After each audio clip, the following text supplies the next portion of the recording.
राष्ट्रवादी काँग्रेस पक्षाच्या यादीची उत्सुकता संबंध महाराष्ट्राला लागलेली आहे आणि विद्यमान भारतीय जनता पार्टी यांना रोखण्यासाठी राष्ट्रवादी काँग्रेस पार्टी एक महत्त्वाचा पक्ष आणि एक ताकदवर पक्ष आहे। त्याच्यामुळे आपली उत्सुकता लवकरच संपेल। उद्याच्या 1-2 दिवसामध्ये राष्ट्रवादी काँग्रेस पक्षाची यादी ही जाहीर होणार आहे आणि त्याच्यातनं प्रचार यंत्रणा कशी राहील, कोण कोण उमेदवार कधी उमेदवारी अर्ज दाखल करणार आणि नेत्यांच्या सभा याची सविस्तर माहिती दिली जाईल।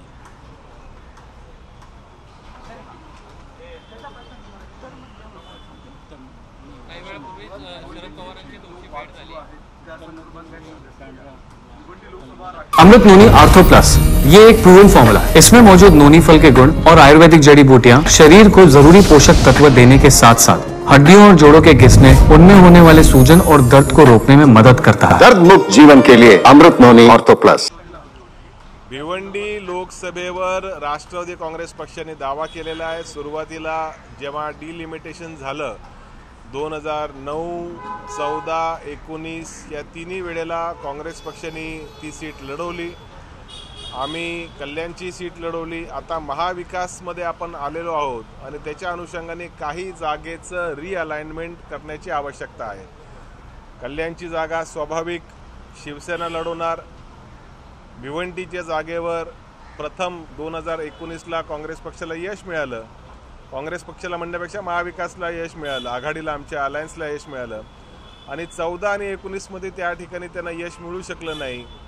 आत्ता जे विद्यमान खासदार आहेत, केंद्रीय मंत्री, हे देवी पूर्वश्रमीचे राष्ट्रवादीचे तिथले तालुकाध्यक्ष राहिलेले आहेत, जिल्हा परिषदेचे अध्यक्ष राहिलेले आहेत, जिल्हा बँकेचे अध्यक्ष राहिलेले आहेत आणि आमचा असा दावा आहे की राष्ट्रवादी काँग्रेस पक्षाचं ठाणे ग्रामीण ह्या मतदारसंघात विशेष करून मुरबाड असेल, तुमचं भिवंडी असेल, शहापूरचा मतदारसंघ असेल, या मतदारसंघात आमची चांगली पकड आहे, आमचे कार्यकर्ते आहेत आणि ही सीट राष्ट्रवादी काँग्रेस पक्ष शरदचंद्र पवारांना मिळाली तर हमखास त्या ठिकाणी निवडून येईल।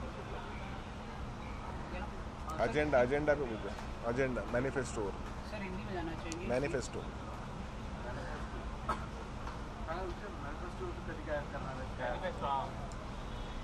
2024च्या लोकसभेसाठी महाविकास आघाडीचे पक्ष सज्ज होत असताना स्वाभाविक काहीतरी जाहीरनामा हा घेऊन गेला पाहिजे। फार इलॅबोरेट असा जाहीरनामा न ठेवता कदाचित तिन्ही पक्ष एकत्रितपणे एक विस्तृत असा जाहीरनामा महाराष्ट्राच्या जनतेसमोर ठेवतील। रोजगार विषय असेल, औद्योगिकरणाचा विषय असेल, शहरी भागाच्या विकासाचा विषय असेल आणि केंद्रातनं अनेक प्रकल्प जे महाराष्ट्राच्या बाहेर जातात आणि ह्याच्यामध्ये महाराष्ट्राच्या विद्यमान शासनाचं अपयश जे दिसून येतं, ह्या सर्व गोष्टी आम्ही आमच्या जाहीरनाम्यामध्ये मांडू। माढा लोकसभेच्या संदर्भात तिथे मोहिते पाटील यांचा पक्षप्रवेश होणार आहे का? कारण त्याच्यासोबत त्यांनी स्वतः परस्पर घोषणा तिथे जेसीमध्ये वडिलांनी केली। माढा लोकसभेची सीट भारतीय जनता पार्टीने पहिल्या यादीमध्ये घोषित केली आणि पहिल्या यादीमध्ये घोषित केल्यानंतर तेव्हाच मी म्हणालो होतो की त्या ठिकाणी मोठा बंड हा माळशिरस तालुक्यामध्ये, हा फलटण तालुक्यामध्ये निश्चित होणार आहे आणि त्याची सुरुवात त्या ठिकाणी झालेली आहे। माण तालुक्यामध्येही बरंच विचित्र वातावरण त्या ठिकाणी विद्यमान खासदारांच्या संदर्भामध्ये आहे। आमचा प्रयत्न आहे की त्या ठिकाणी महाविकासचा उमेदवार निवडून येईल। विद्यमान खासदाराच्या बद्दल अतिशय रोष तिथल्या नागरिकांमध्ये, मागे तर जेव्हा खासदार मतदारसंघाच्या दौऱ्यात होते तर लोकांनी त्या ठिकाणी त्यांच्या गाडीवर मला वाटतं फळं फेकली का टमाटो काहीतरी फेकले आणि कधीही 5 वर्षामध्ये मतदारसंघात दिसले नाही। तशीच नाराजगी, त्यांच्याबद्दलची नाराजगी माळशिरसच्या नेत्यांमध्ये देखील आहे, फलटणच्या नेत्यांमध्ये देखील आहे आणि आम्हाला खात्री आहे की काहीतरी सकारात्मक त्या माढाच्या मतदारसंघामध्ये महाविकासच्या आघाडीने घडेल।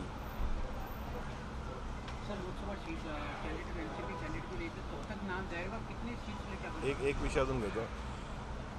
जशा जशा लोकसभा निवडणुका जवळ येतात तसं तसं ईडीची सक्रियता वाढल्याचं आपल्याला दिसतं.